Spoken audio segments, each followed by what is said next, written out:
Right, so there has been a lot of talk about bitrate, color depth, and these tiny little action cameras. So I basically took my color chart.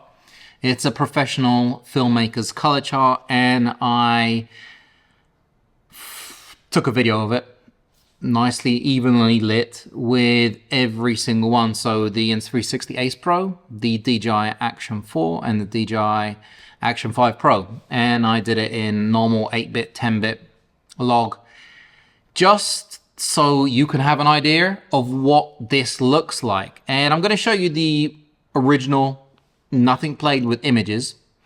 And then I'm going to show you each one with contrast and saturation way up, just so you can see if something falls apart, if that 10-bit makes a difference over the 8-bit, if the bit rate makes a difference, because I've put every single one of these through a metadata information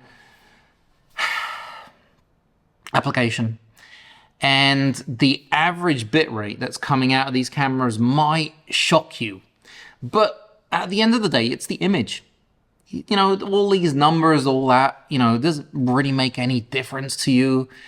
I don't think so. I think at the end of the day, what we're seeing here is important. So, right, we're going to start off with the Ace Pro on the left. I'm going to zoom right in. We know that the Insta360 Ace Pro doesn't have the best minimal focus. And what we're going to do is on the right, we're going to have the Action 4 in 10-bit. Right, let's zoom in. And let's just have a look at what's going on. Don't look at the sharpness, because it's not 100% sharp, especially compared to the Action 4 on the right. Now this is, once again, 10-bit on the Action 4, and the Ace Pro just has the one standard kind of profile, right? It has loads of different profiles, but we're using it on standard, normal, no playing around.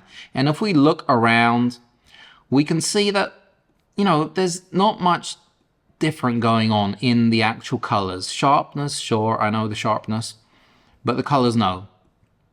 Now, if we look at the background, at actually the boxes, we can see that the Action 4 is sharper, right? But the colors, are the colors the same? The colors are pretty much identical, right? Okay, let's get out of here. Now we're going to go to the Action 5, which actually I've noticed I had all of them on the same settings. So auto white balance, auto exposure, everything.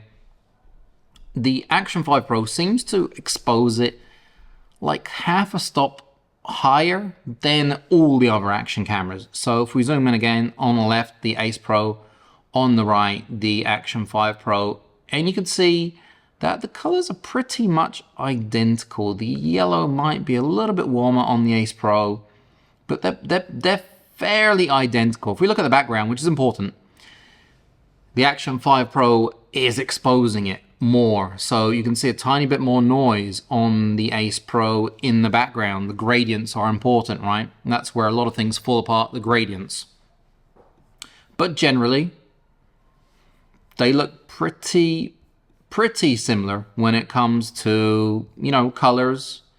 And if we look at the sharpness, the Action 5 Pro is through the roof. Like, it is literally just boom. It is razor sharp to the point where it's actually kind of painful to look at. It looks like photos are sharp, right?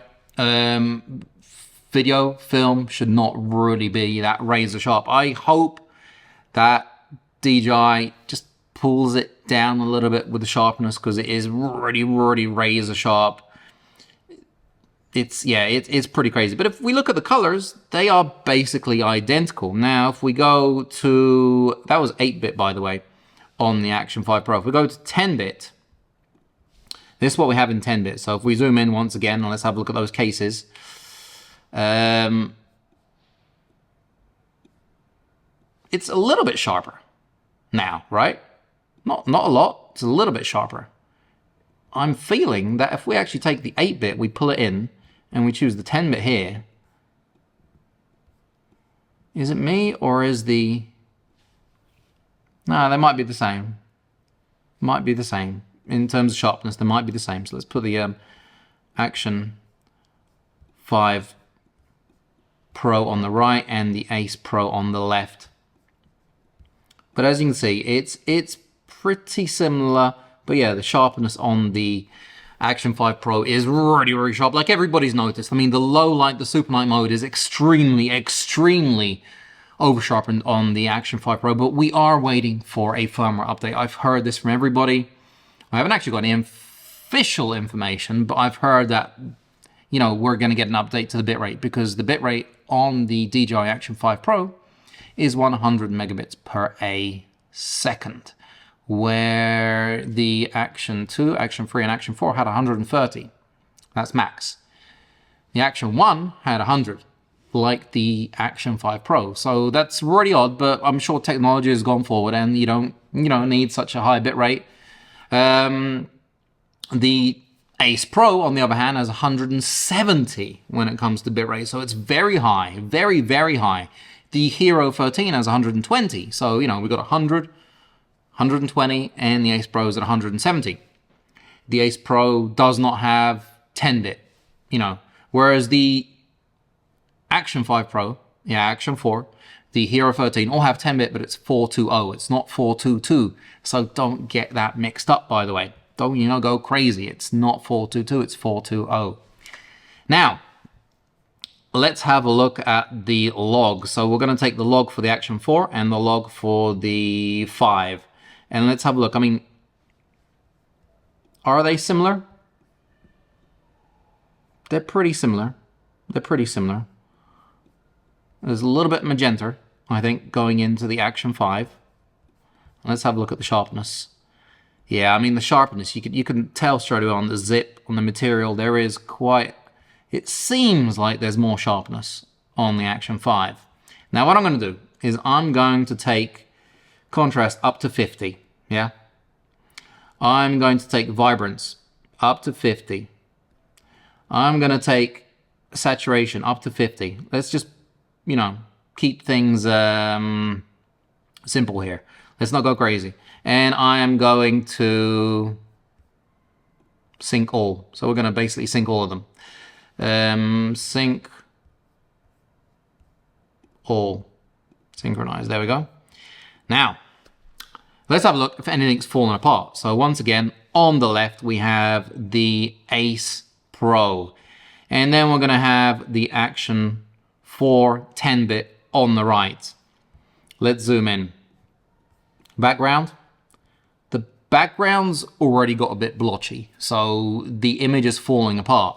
But it's falling apart on both of them, on the 10-bit and on the 8-bit from the Ace Pro.